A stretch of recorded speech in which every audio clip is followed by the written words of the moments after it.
Welcome back. So we are going to see close packing in 3 dimension. 3-dimensional close packing. 3 types we have to see. One, square close packing in 3 dimension, not in 2 dimension. Square close packing in 3 dimension. Okay. Here, when you made the 2-dimensional close packing, various rows you placed one above the other. Like that, for getting the 3-dimensional close packing, instead of rows, you take layers. Square close packed layer you take as the base layer. Square close packed base layer you take. That layer we are going to name as A. Again take another square close packed layer, place it just above it so that all the spheres are vertically aligned. Again take another layer, place above it, again all the spheres are vertically aligned. That means these 3 layers are identical in every respect. All the spheres on these 3 layers now I said horizontally and vertically aligned. So I am going to write this is A type of close packing in 3 dimension. A type of close packing in 3 dimension. Okay. Now see the diagram over there. A type close packing in the 3 dimension. See the figure over there. I think you understood what is 3-dimensional close pack, 3-dimensional square close packing.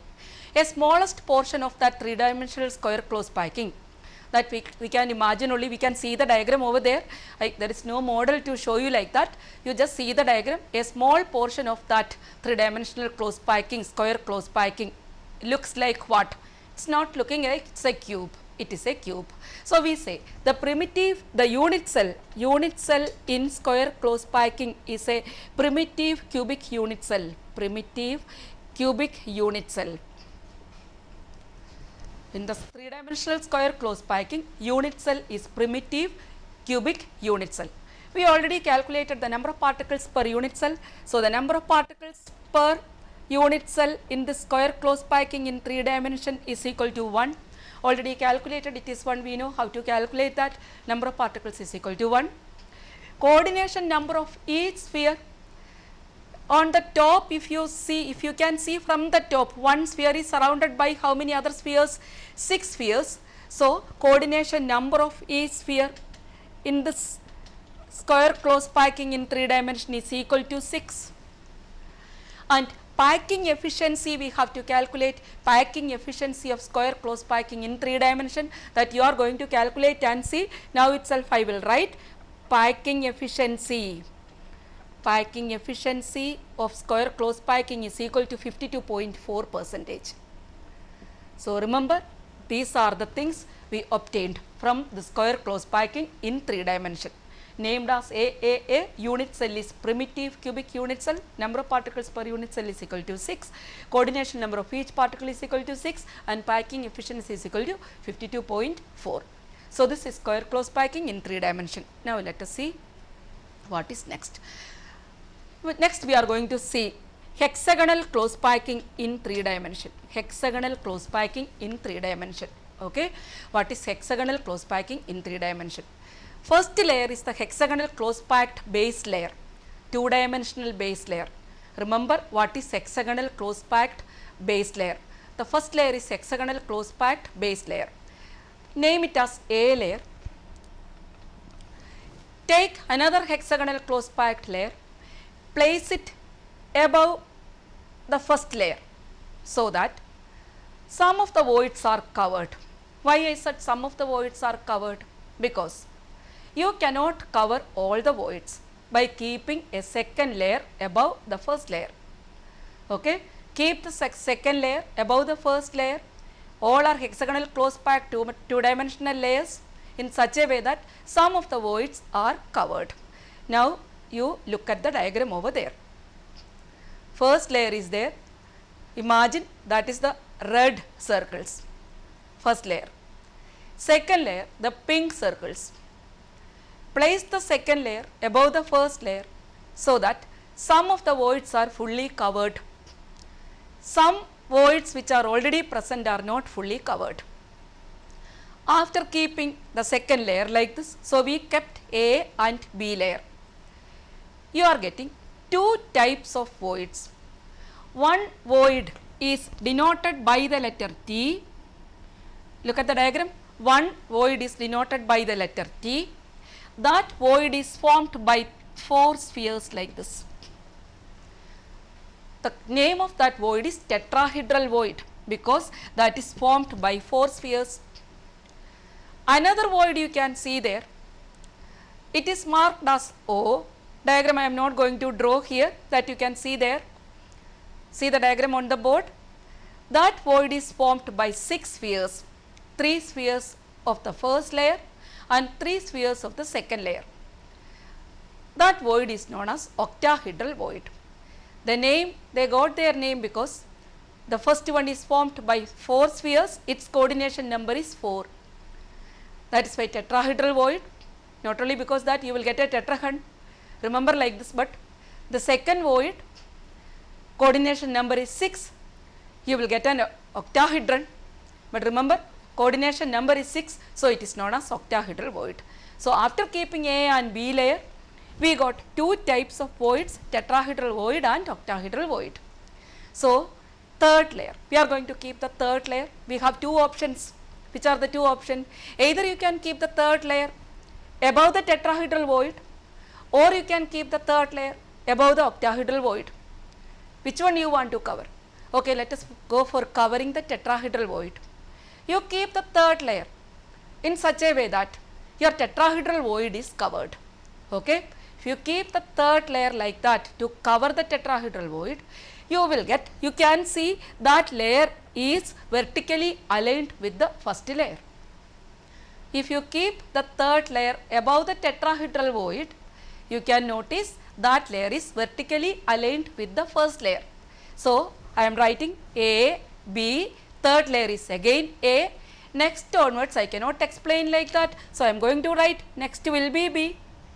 The next layer will be again A, means they are aligned. They are aligned, alternate layers are vertically aligned. So AB, AB, AB type of close packing you will get if you cover the tetrahedral void after keeping the second layer. Such a close packing in the 3 dimension is known as hexagonal close packing because that close packing has a hexagonal symmetry. Okay. One more, another void is left over there. Now you go for covering that void, the third layer. Remember our third layer, instead of keeping the third layer in the to cover the tetrahedral void, you keep the third layer to cover the octahedral void. Now you can notice one thing, that layer has no match with the A layer or B layer, that is a different layer. So if you cover the octahedral void, you will get A, B, C, the third layer, that is not vertically aligned with the A layer or the B layer. Then you go for the fourth layer, definitely that will be aligned with the first layer, that will be A, then it will be B, then it will be C, that is beyond our pictures over here. So we cannot explain like that. So if you cover the octahedral void, the third layer, if you cover the octahedral void, your arrangement will be ABC, ABC, ABC type of arrangement, and this close packing is called cubic close packing in 3 dimension, CCP close packing in 3 dimension. Why cubic close packing? Why this name? Because this has the cubic symmetry. So I will show you that symmetry. See the next diagram. Hexagonal close packed structure having a symmetry that is shown there in the diagram. See the diagram once again. Look at the diagram. Hexagonal close packed structure has a symmetry like that. HCP structure, its unit cell also is written like that, drawn like that. CCP structure, cubic close packed, that is having a symmetry as it is represented there in the structure. Cubic close packed structure has cubic symmetry and hexagonal close packed structure has hexagonal symmetry. Okay. So one square close packing in 3 dimension, unit cell was primitive unit cell. Again 2 more close packing in the 3 dimension we have seen, that is hexagonal close packing in 3 dimension and cubic close packing in 3 dimension. Hexagonal close packing in 3 dimension has hexagonal symmetry. Its sorry, its unit cell is again represented as a hexagon, and cubic close packing, it has a cubic symmetry. Its unit cell is also represented here and it is a cube. Actually it is the face centered cubic unit cell, face centered cubic unit cell. So cubic close packing and face centered cubic same only. Cubic CCP unit cell and FCC unit cell are same. Okay. Now let us see some important points. HCP same like square close packing, unit cell is primitive unit cell, square close packing, HCP unit cell is hexagon, then CCP unit cell is face centered cubic unit cell. Again HCP coordination number of each sphere is equal to 12, cubic close packing also coordination number of each unit cell is equal to 12. Packing efficiency of HCP is 74%, that and CCP packing efficiency is 74%. Okay. Now tell me which is more efficient, hexagonal close packing, cubic close packing and square close packing.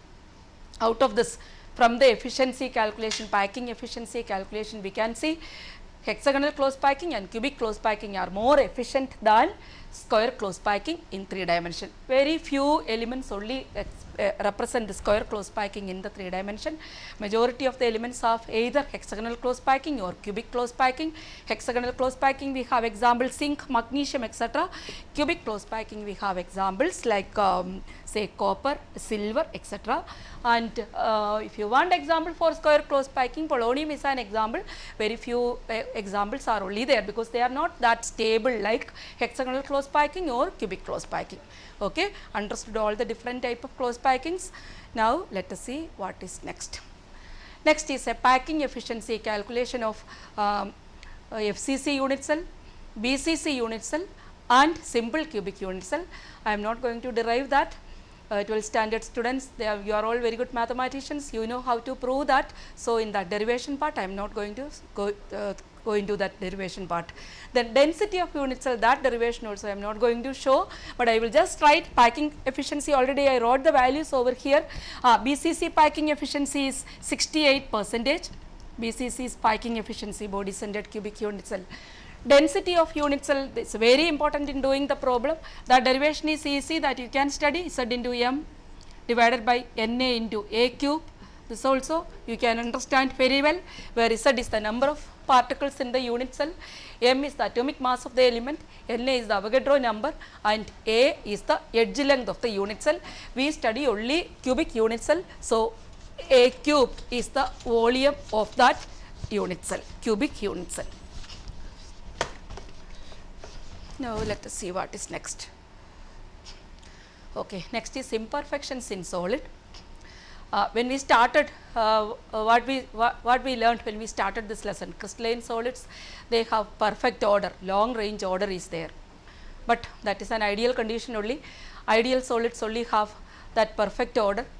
Under whatever condition you make a crystal, imperfections are there, means deviations from the correct ordered arrangement we can see.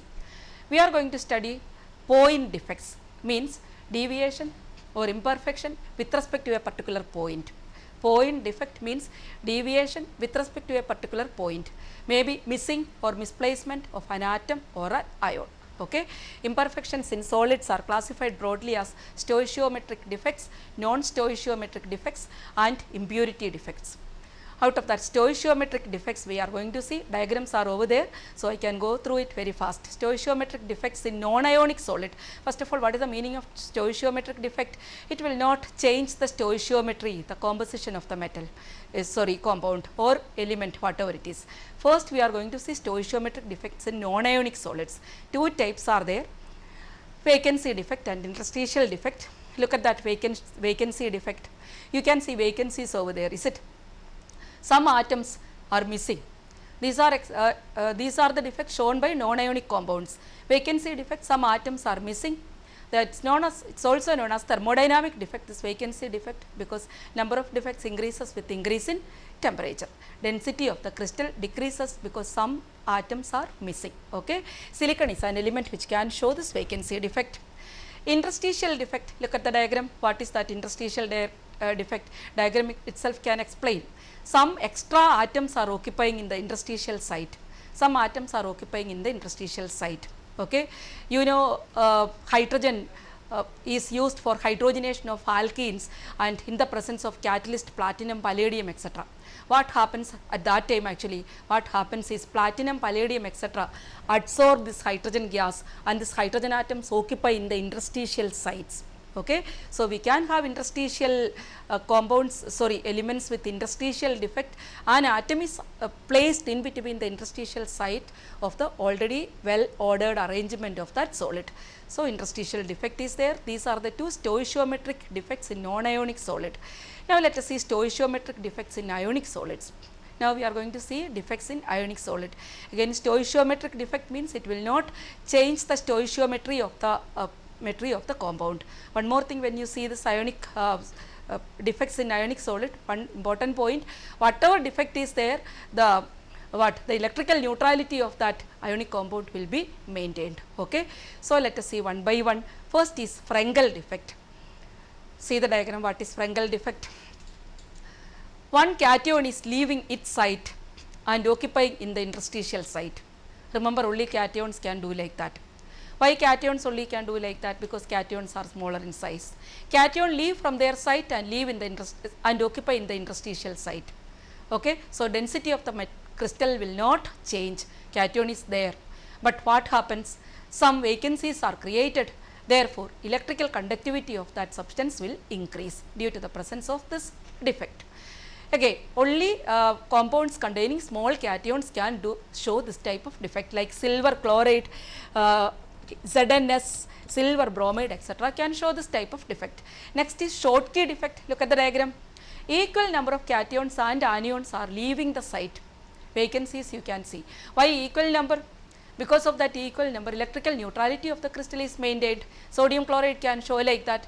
Suppose there is sodium chloride, 100 NaCl, Na and 100 Cl minus ions are there. After the defect, again Na will be 50, Cl will be 50, like that. Electrical neutrality, whatever it is, the formula will be NaCl. Okay, even after the defect and before the defect. So, electrical neutrality is maintained, but vacancies are created. As a result, density of the crystal decreases and electrical conductivity increases due to the presence of what? Those vacancies. Okay. So, Frenkel defect, Schottky defect, easy to understand all this. So, these are the 4 type of stoichiometric defects, non-ionic solids and ionic solid. Now, let us see impurity defect, that is the second type of defect, point defect, impurity defect. Here what happens? Just I will give an example, then tell you. Sodium chloride crystal is there, NaCl crystal is there, Na plus ions, Cl minus ions, like that it is there in the diagram, Na plus Cl minus, Na plus minus, plus minus, like that it goes. Okay. Diagram, if I draw here, it will be like this. One of the Na plus ion is missing from the site, and in its place a divalent cation will come. Okay. Let one of the Na plus go, its place is occupied by a divalent cation, 2 positive charges. That means, what about the electrical neutrality? When I started this defect, that time itself I told you electrical neutrality is very important. For ionic solid, electrical neutrality should be maintained. So, a divalent cation is now occupying the site. In order to maintain the electrical neutrality, what happens is another cation, another Na plus ion will leave its site and keep that position vacant. Now, see the diagram. Impurity defect, Na plus ions and Cl minus ions, one of the Na plus ion goes, in its place what? Sr2 plus come. In order to maintain the electrical neutrality, one vacancy is created. So, one thing very important point we have to study, you have to study in this impurity defect is the number of divalent cations occupying the site and the number of cation vacancies formed are same. How many divalent cations are there in the site? That many number of vacancies are also will be there. That is a very important point for doing problems. Okay. So, impurity defect, only this much you have to study. Now comes non-stoichiometric defect. Now we can see non-stoichiometric defect. There are 2 types of non-stoichiometric defect, metal excess defect and metal deficiency defect. Okay. I think the portions I have taken today, you understood properly, already you have studied all this. I am going through all these topics only. So, I will complete this remaining topics next week, and also we will do previous year CBSE questions. Okay. By that time you have to study all these things, and prepare and get ready for doing the CBSE problems. Okay, goodbye.